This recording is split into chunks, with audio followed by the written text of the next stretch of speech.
Bapak Ibu Saudara-saudari yang Tuhan Yesus kasihi, Shalom.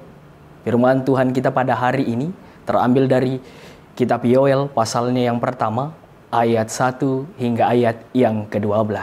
Dalam kitab Yoel membahas dua persoalan yang penting yang diserukan oleh Nabi Yoel. Pokok yang pertama membahas mengenai bencana belalang yang sementara terjadi. Sedangkan pokok yang kedua membahas datangnya hari Tuhan yang merupakan nubuat tentang masa depan.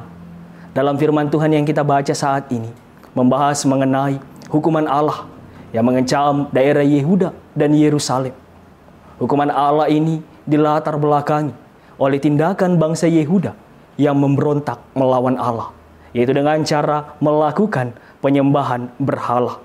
Hukuman yang Allah berikan atas tindakan bangsa Yehuda adalah tulah belalang yang memakan habis tumbuh-tumbuhan bangsa Yehuda. Sehingga terjadilah kelangkaan makanan dan juga kelaparan yang melanda bangsa Yehuda. Bencana belalang dipandang sebagai suatu tanda akan datangnya hari Tuhan. Hari di mana Tuhan akan bertindak menghukum bangsa Yehuda. Hukuman yang diterima oleh bangsa Yehuda menurut para tua-tua Israel adalah hukuman yang melebihi dari bencana-bencana yang pernah terjadi di masa lampau.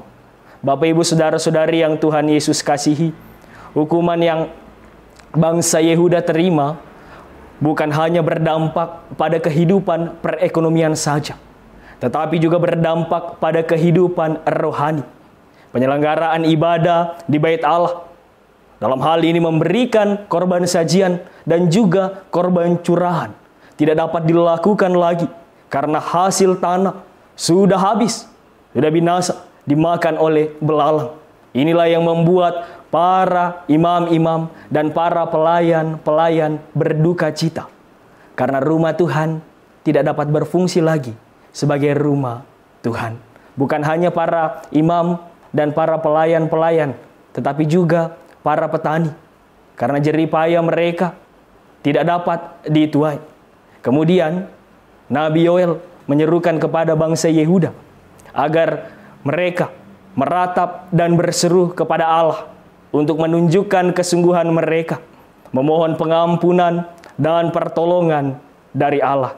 Bapak Ibu Saudara-saudari yang Tuhan Yesus kasihi, dari firman Tuhan saat ini kembali kita diajak untuk merenungkan bahwa Allah dapat menggunakan cara apa saja untuk menyatakan kehendaknya dalam kehidupan manusia. Tentu saja cara yang dilakukan Allah bertujuan untuk mendidik umatnya. Dalam kehidupan kita saat ini juga, di tengah mewabahnya COVID-19, kita diajak untuk kembali introspeksi diri. Introspeksi diri adalah mengevaluasi gaya hidup kita yang mungkin keliru. Inilah yang merupakan bagian terpenting dalam perubahan hidup. Pandemi COVID-19 ini juga mengharuskan kita untuk beradaptasi dengan gaya hidup yang baru.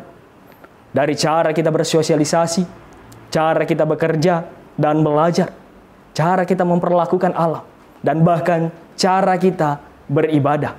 Mari belajar dari bangsa Yehuda.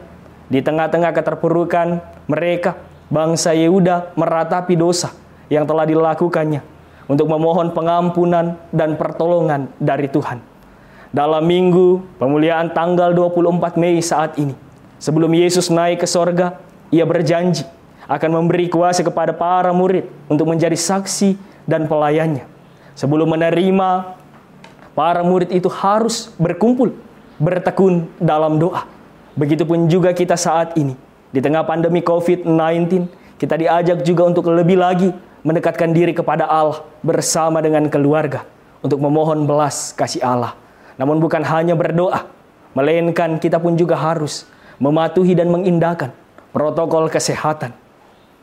Bapak Ibu Saudara-saudari yang Tuhan Yesus kasihi, biarlah firman Tuhan ini senantiasa mampu menguatkan kita dalam seluruh hidup dan kesaksian kita. Terpujilah Kristus. Amin.